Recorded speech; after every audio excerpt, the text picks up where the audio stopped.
Koine, and welcome. Today we are in John chapter 3, taking a look at verse 21, the very last verse of this paragraph, and then we're finally done and we don't have to read through that entire stack of papers again. Here is our rubric, everything that we're looking for as we go through this text. Let's go ahead and get started. Ho de poion tein alethean erketai pros to phos hine fan erothe autu ta erga hoti en theu estin ergasmena. And that's as far as we're going to make it today. I want to find our verb first, which we have right there with poion. It's the exact same form as prason, so I'm going to pull that down here. The and or but, doing or making. Tain aletheian, tain and alpha nu right there tell us that this is accusative, singular, and feminine.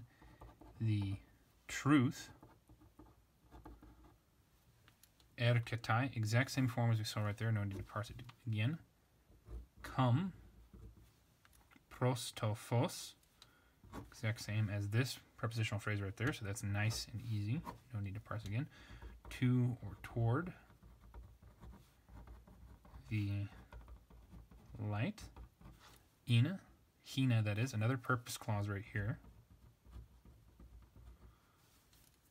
Phanerothe, theta, eta sub iota, is going to be the exact same form as that one right there. So another thing we don't need to parse, nice and short. I probably could have done this last week. Oh well. And this one means to reveal, be made manifest, to be made clear, in order that may be revealed, made manifest, made clear. Now we want to find the subject for that. Autu doesn't work. Ta erga, right before hoti. Ta erga is, of course, accusative plural neuter, and that can certainly function as the subject of this verb, especially since ta erga right there, or the object. Wait. Oops. Correction. I don't know why I wrote down object there, since this is passive, obviously. So this is the subject, plural neuter subject. So also is this one right here, subject. Sorry for that mistake. This one we've seen before. His, the works or deeds. Hoti could be because or that. We'll get to that after we've taken a look at the last four words here. En is a prepositional phrase. So we got plus the dative here. And this is singular and masculine. Estin can't be a part of it. In God. Ooh, interesting. No article right there. Estin, we've seen that before, is third person singular present, is ergasmena. Mu epsilon nu right there tells us that this is a participial form.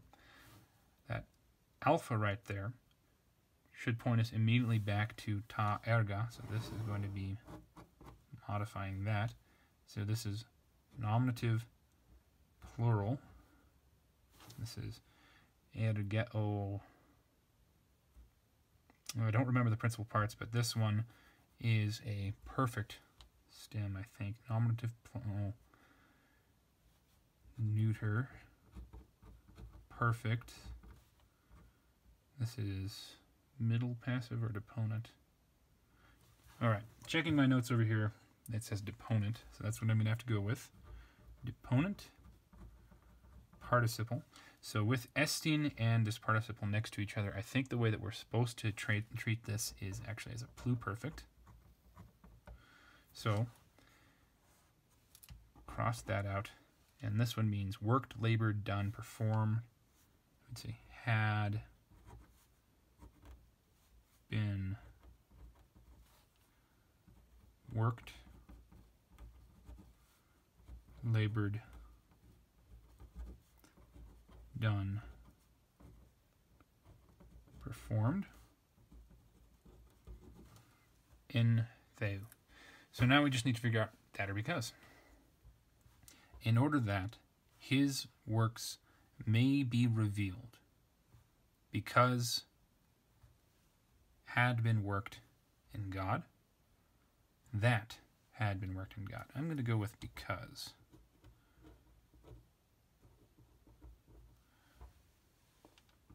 They. Okay. And there we go. That is all the text of verse 21. We're going to check it in its own context before going back to verse 1. But the doing the truth come to the light, in order that his works may be revealed, may be made manifest, may be made clear, because they had been worked, labored, done. Let's go with done in God. So we're going to go through from verse 1, and then there's one final thing that we need to finish before we're done with this entire paragraph. In this video, that is. But there was man of the Pharisees, Nicodemus named him, of leaders of the Jews. This came to him at night, and he said to him, Rabbi, we know that you have come from God, a teacher, for no one is able to do the signs which you yourself do, unless the God is with him. Jesus answered and said to him, Truly, truly, I say to you, unless someone has been born from above, he is not able to see once the kingdom of the God. Then Nicodemus says to him, How is man able to be born once, being old man? Surely he is not able to enter once into the womb of his mother a second time, and to be born once. Jesus answered, Amen, amen, I say to you, unless someone has been born once from or out of water and spirit, he is not able to come into the kingdom of the God. The having been born of the flesh is flesh, and the having been born of the Spirit is spirit. Don't wonder once that I said to you, it is necessary for you all to have been born once from above. The Spirit blows where it wishes, and you hear the voice or the sound of it, but do not know from where it comes and where it goes. Thus is everyone having been born from the Spirit. Nicodemus answered and said to him, How are these able to happen? Jesus answered and said to him, You are the teacher of the Israel, and you do not know these? Amen, amen, I say to you, that what we know we say, and what we have seen we witnessed. And the witness, our witness, you do not receive. If the earthly I said to you, and you do not believe, how if I said to you the heavenly will you believe? And no one has gone up into the heaven, if not the having descended from the heaven, the Son of Man, the Son of the Man.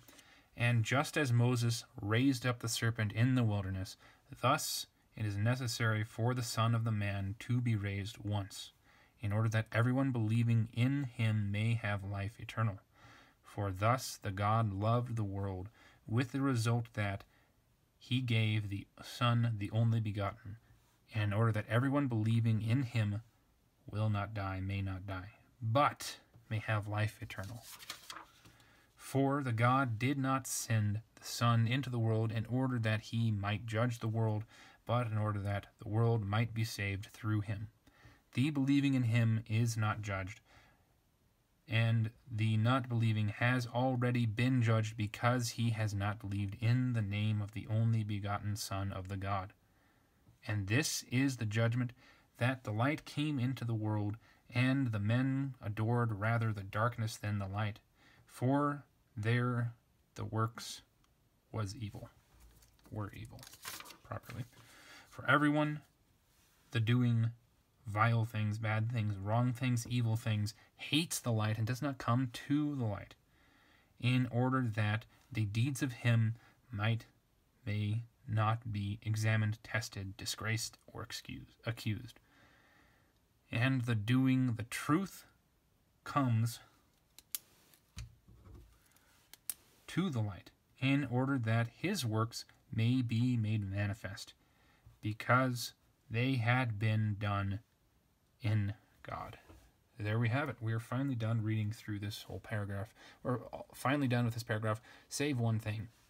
If you recall, something that we did in chapter 1 and chapter 2 quite often was we would take a look at any proper nouns or a certain word if they didn't have an article and figure out which of the two different translations is best for them. And we have that, again, right here with theo. We have no article with it, so we need to figure out indefinite article or no article as we find it here. Let's check it out. In order that his works may be revealed because they had been done in a God. Or, in order that his works may be revealed because they had been done in God. Okay.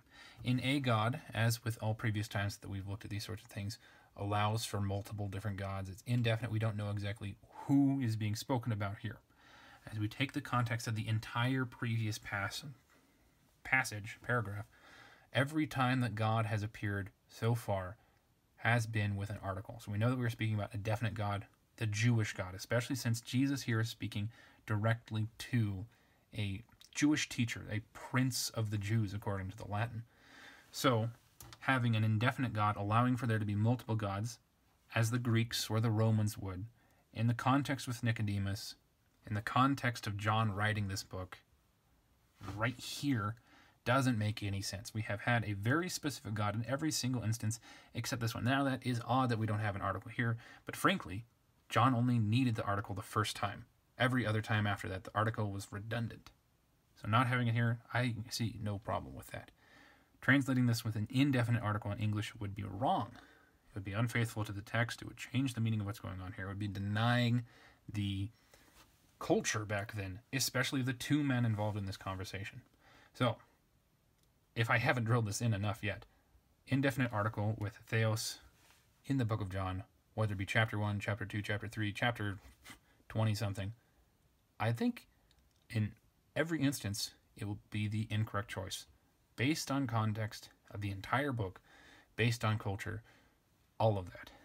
And I'm still going to do this for as long as we're translating the book of John. Anytime we run into a situation like that, we're going to look at it.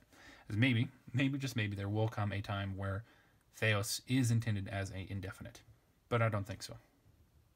So, now that I have ranted, thank you very much for joining me. I hope taking a look at all of this paragraph has been helpful for you. And I hope that you continue to join me with the little bit remaining that we have of chapter 3. I hope you have a good day. Farewell. Hey, not asleep yet? That's okay. I've got tons of other videos that are equally sleep-inducing. Check them out. Alternatively, you could take a look at this video over here.